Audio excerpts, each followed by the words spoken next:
राजस्थान में हैं। हमने अपने प्रस्ताव में उन सारे बिंदुओं को लिया है जो आज की तारीख में राजस्थान में ज्वलंत समस्या में बिजली का करंट ऐसा लग रहा है कि आप में से भी किसी के घर पहुंचा होगा तो आपको भी समझ में आ गया होगा कि इस कोरोना की महामारी के समय में जिस प्रकार के बिल लोगों के घरों पर गए हैं, केवल एक और दो व्यक्ति नहीं, मैं सोचता हूँ सभी व्यक्ति बिजली के बिलों के कारण से जो परेशान हैं उसको लेकर के भी समस्या के रूप में है। और जिन संविदा लोगों को नौकरी के लिए बातें कहते कहते 2 साल पूरे निकाल दिए, कमेटी भी बना दी, कमेटी का कुछ हुआ नहीं, ऐसी कई विषय हैं। लेकिन उससे भी ज़्यादा इस सरकार की जो महीने भर तक, पहले दिन मैंने आप सबके सामने कहा था कि कहीं समय बर्बाद करने की ज़रूरत नहीं है। अगर आपके पास बहुमत है तो कृपा करके एक लाइन का प्रस्ताव बना करके आ जाइए कि हम सदन के अंदर अपना विश्वास मत लेना चाहते हैं।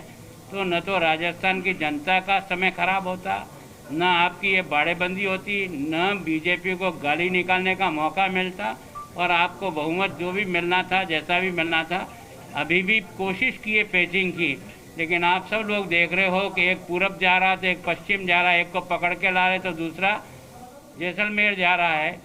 ऐसी गति में मुझे लगता है कि सरकार ज़्यादा दिन तक जी नहीं सकेगी। भले ही इसका टाँका लगाने की कोशिश किया पर कपड़ा फट चुका है, तो आज नहीं कपड़ा फटेगा।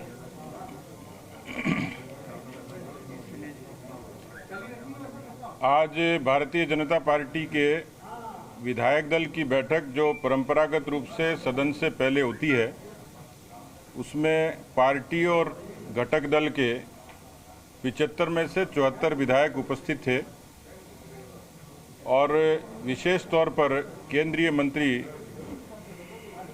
माननीय नरेंद्र सिंह तोमर जी विशेष तौर पर आए थे।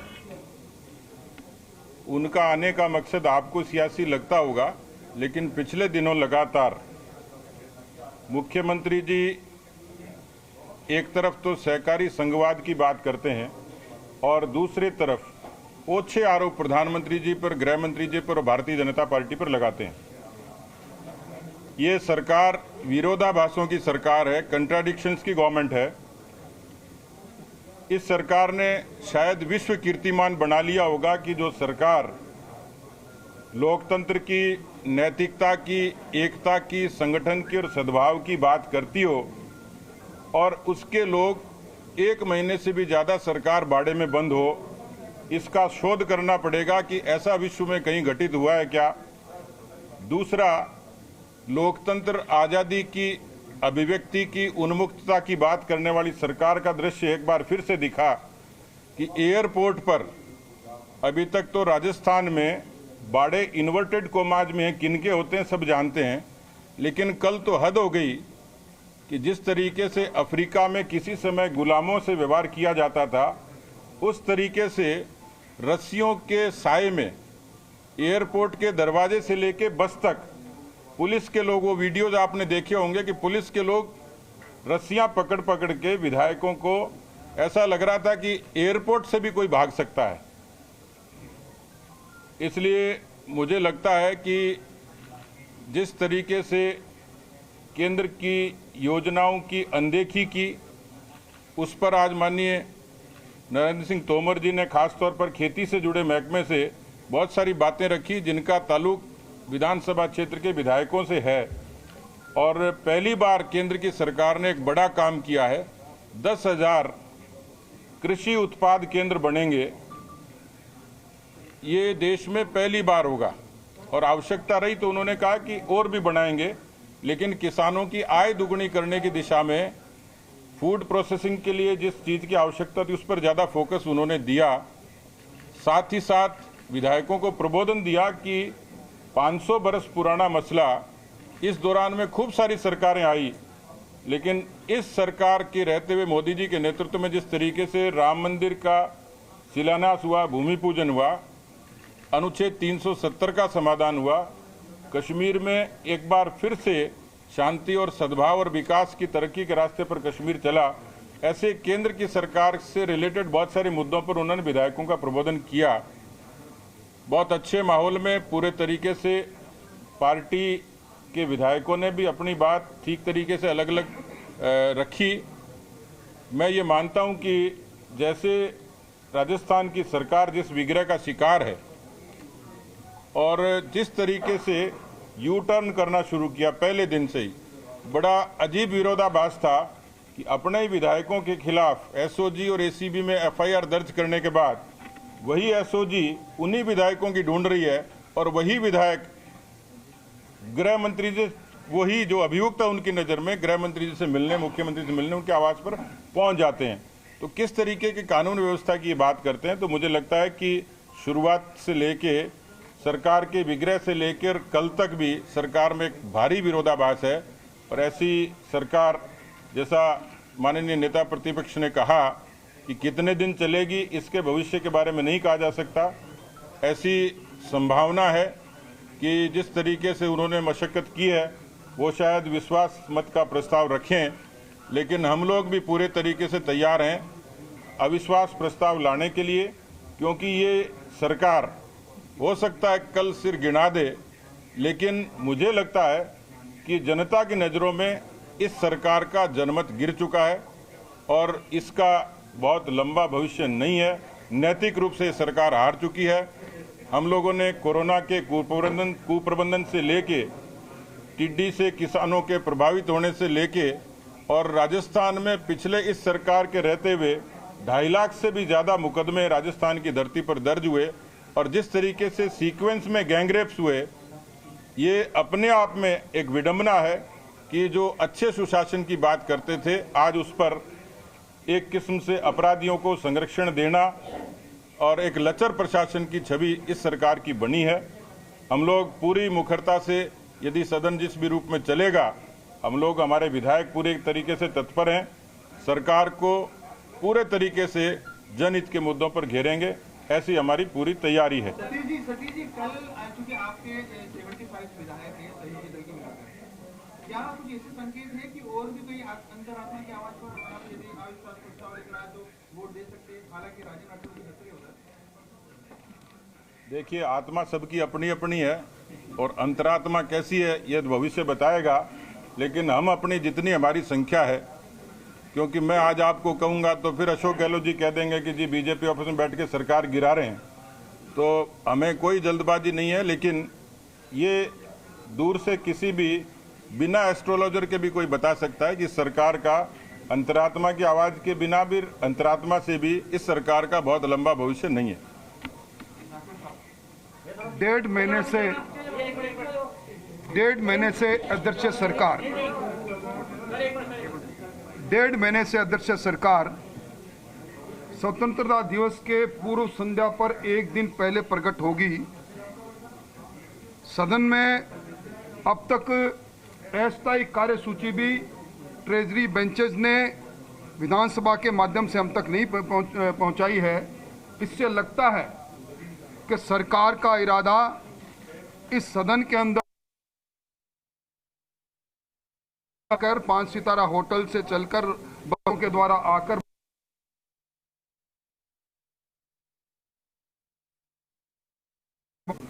भारतीय जनता पार्टी विधायक दल सरकार के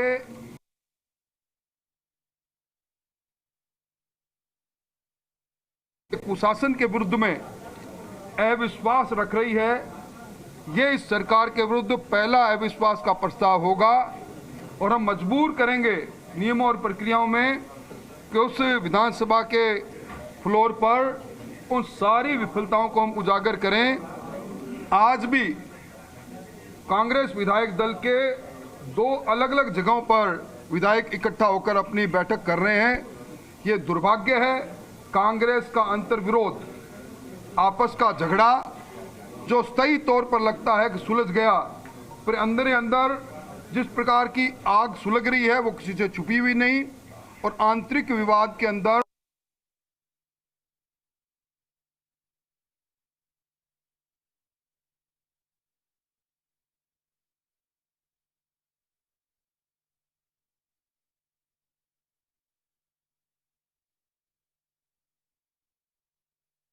पर खत्म हुई है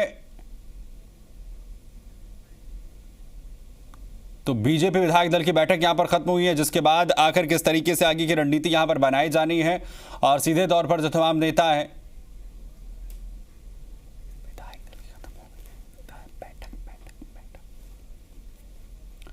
और फिलहाल यहां पर जानकारी बीजेपी के नेताओं की तरफ से दी जा रही थी आखिर किस तरीके से आगे की रणनीति जो है वो बनाई गई है विपक्ष की तरफ से, और खासतौर पर हमलावर यहां पर सरकार पर तमाम जो नेता हैं बीजेपी के, और जिस तरीके की परिस्थितियां पिछले कुछ वक्त में बीती हैं, जिस तरीके के हालात देखने को मिले हैं, उसमें कटघरे में सरकार को खड़ा करते हुए और इन तमाम चीज़ों को लेकर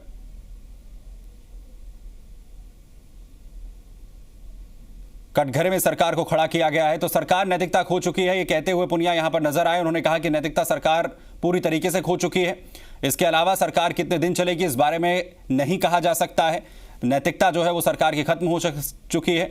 इसके अलावा बीजेपी प्रदेश अध्यक्ष पुनिया ने कहा है कि हो सकता है कि सरकार कल तमाम विधायकों को अपने संख्या बल को गिनवाए, लेकिन जनता के नजर में ये सरकार गिर चुकी है, अपनी नैतिकता खो चुकी है।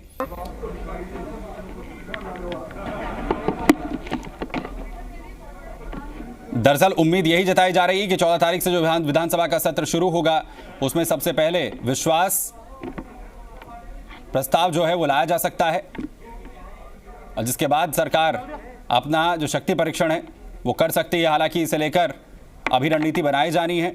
विधायक दल की बैठक आज शाम 5 बजे होगी कांग्रेस की, और उसके बाद आगे की रणनीति पर चर्चा की जाएगी। और उसी तरीके से फिलहाल बीजेपी की तरफ से विधायक दल की जो बैठक है वो यहाँ पर की गई, और उसके बाद आखिर किन तमाम चीज़ों को लेकर मंथन किया गया है, किन तमाम मुद्दों को लेकर फोकस इस बार के विधानसभा सत्र में रहने वाला है, उसका जिक्र यहाँ पर किया गया। इसके साथ ही बीजेपी प्रदेश अध्यक्ष पुनिया हमलावर रुख अख्तियार करते हुए सरकार के खिलाफ नजर आए, जिसमें उन्होंने कहा कि सरकार चाहे तो कल जो काउंटिंग है वो करवा ले, लेकिन जनता की नज़र में सरकार का प्रभाव पूरी तरीके से गिर चुका है। सरकार की नैतिकता जो है वो खत्म हो चुकी है।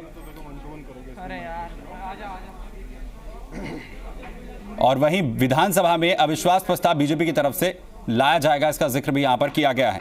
अंकित जी मीडिया संवाददाता खबर पर जानकारी के साथ जुड़ रहे हैं। अंकित, क्या कुछ महत्वपूर्ण रहा इस बैठक में?